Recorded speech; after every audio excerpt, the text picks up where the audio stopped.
به نام خدا. سلام و عرض ادب خدمت شما عزیزان. اومدیم با آموزش نخ کردن چرخ‌های اتومات. اول از این سوراخ‌های اول شروع می‌کنیم با حالت رفت و برگشت. اینو میریم برمیگردیم و دوباره همین حالت دوباره برمیگردیم داخل این تنظیم. بعد میایم از این زیر این تنظیم رو رد می‌کنیم. برای که راحت‌تر رد کنین میایم سوراخ پایین رو رد میکنیم.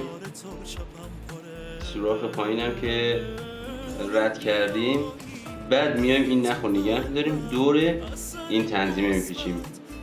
بعد برمیگرده به سمت این سوراخ پایین و میایم این تنظیم نخ دوم، این پایه رو میدیم بالا برای که قشنگ راحت جا بخوره. بعد میایم دور این میله اینجا و برمیگردیم داخل این دماغی. اینجا که رفتیم از این بالا میایم دوباره این تنظیم و سراغ نخ آزاد کن. اینو حتما رد کنید چون تو چرخ‌های اتومات خیلی مهمه، باید حتما رد بشه از پشتمون. بعد سوزن رو از سمت بیرون نخش میکنیم. بعدش میریم سراغ جا زدن ماسوره و ماکو.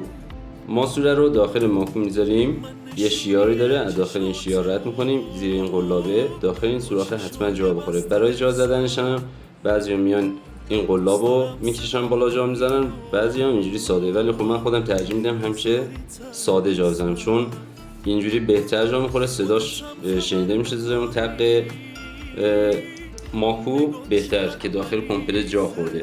جا که زدین بعد میان حتما یک دور سوزن رو پایین میدین و نخو میکشیم بالا، به خاطر اینکه اینو برای کسایی که مثلا مبتدی ان اینو که جا خورده باشه. منو فالو کنین، آموزش های بهتری براتون میذارم از تنظیمات چرخ، دوخت دوز، هر چیزی که تو خیاطی یاد نداشته باشین من بهتون یاد میدم. ممنون، با تشکر.